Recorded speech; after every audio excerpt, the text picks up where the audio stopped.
6 महीने के लिए जीवन लगभग ठप हो जाता था। इस बात का अंदाजा आप इसी से लगा सकते हैं कि हिमाचल की ये खूबसूरत वादियां भी आज इठला रही होंगी, इतरा रही होंगी। इन्होंने यहाँ रहने वाले लोगों को बहुत कुछ दिया है, लेकिन कई बार ऐसा होता है जब यहाँ बर्फ पड़ जाती है, रास्ते बंद हो जाते थे, तो लोगों को भी कहीं ना कहीं मन में ये लगता होगा कि हम एक ऐसे जगह पे रह रहे हैं जहां हमारा जीवन कुछ महीनों के लिए संकटपूर्ण हो जाता है।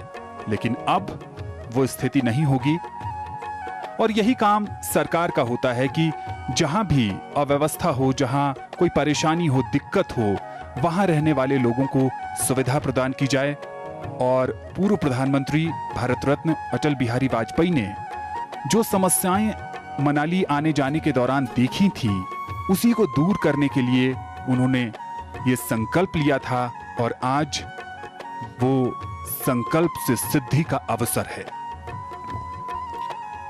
संकल्प से सिद्धि का रास्ता यकीनन आसान नहीं होता, लेकिन अगर मजबूत इरादे हों, संकल्प हो, जिजीविषा हो, तो जितनी भी बाधाएं हैं उन्हें पार किया जा सकता है।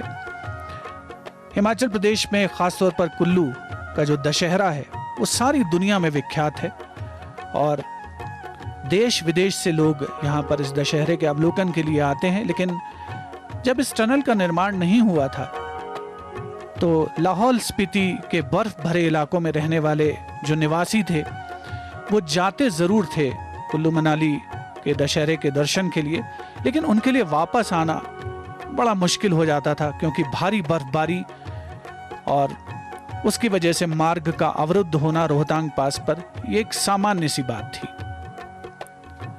प्राकृतिक सौंदर्य अपने दामन में समेटे कुल्लू मनाली का ये इलाका दक्षिणी छोर है ये अटल टनल पोर्टल का, और उत्तरी छोर पर हम लेह की ओर बढ़ जाते हैं, कश्मीर धरती के स्वर्ग की ओर। और जो पर्यटक हैं वो बड़ी संख्या में यहाँ पर आगमन होता है इनका। Chief of defence staff general Bipin Rawat स्वयं यहाँ पर उपस्थित हैं आज के इस उद्घाटन समारोह का अवलोकन करने के लिए। रक्षा मंत्रालय और सीमा सड़क संगठन यानी बॉर्डर रोड ऑर्गेनाइजेशन की महत्वपूर्ण भूमिका है इस टनल के निर्माण में।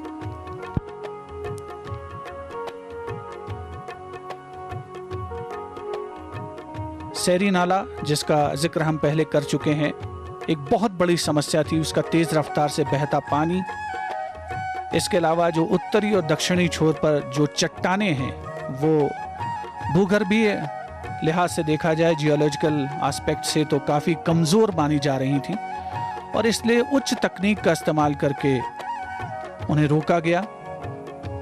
और मनाली से केलोंग का जो रास्ता है 117 किलोमीटर का, अब वो सिर्फ 74 किलोमीटर का रह जाएगा, यानी 43 से 44 किलोमीटर की जो यात्रा है अटल टनल की वजह से वो सुगम होगी। और जो यात्रा का समय है वो 4 से 6 घंटे मनाली से लेह के बीच में कम होगा। और ख़ास बात यह है कि जो पर्यटक यहाँ पर आते हैं वो पहले जब वो मनाली से लेह जाते थे तो उनको लेह पहुँचने से पहले रात्रि विश्राम करना पड़ता था, लेकिन अब इस बात की पूरी संभावना है कि अगर वो सुबह अपनी यात्रा का आरंभ करते हैं मनाली से तो शाम तक लेह पहुँचने में कामयाब होंगे केलोंग के रास्ते। तो एक बहुत बड़ी सौगात है पूरे देशवासियों को और ख़ास तौर पर लाहौल स्पीति और कुल्लू मनाली के आम जनता को, जिनका बरसों का पुराना स्वप्न आज साकार हो रहा है।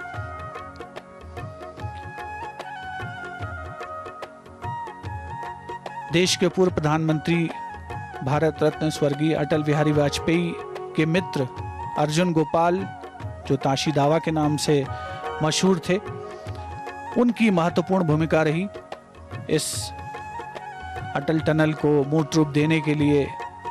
अटल बिहारी वाजपेयी जी को उन्होंने अनुरोध किया, कई मर्तबा दिल्ली में प्रधानमंत्री महोदय से मिले थे और अंततः लंबे संघर्ष के बाद, लंबे इंतजार के बाद, 10 वर्ष के अथक परिश्रम के बाद ये स्वप्न आज पूरा हो रहा है। अटल टनल का विधिवत उद्घाटन आज माननीय प्रधानमंत्री श्री नरेंद्र मोदी द्वारा किया जाएगा। माननीय प्रधानमंत्री महोदय आज 2 जनसभाओं को भी संबोधित करेंगे। पहले सिसु वैली में, जो कि उत्तरी छोर की ओर है इस अटल टनल के, और वहां से केलोंग की ओर रास्ता जाता है, लेह की ओर रास्ता जाता है। और उसके पश्चात सोलांग वैली में भी माननीय प्रधानमंत्री महोदय एक जनसभा को संबोधित करेंगे।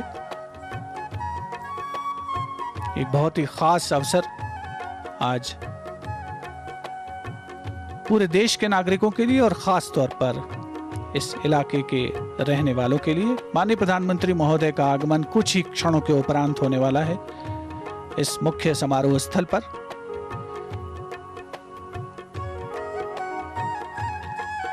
छह मई 2002 को इस टनल के निर्माण का कार्य रक्षा मंत्रालय के अंग यानी सीमा सड़क संगठन को सौंप दिया गया था, और उसके पश्चात तमाम बाधाओं को पार पाते हुए, नई तकनीक का इस्तेमाल करते हुए इस टनल का निर्माण कार्य पूरा हुआ है।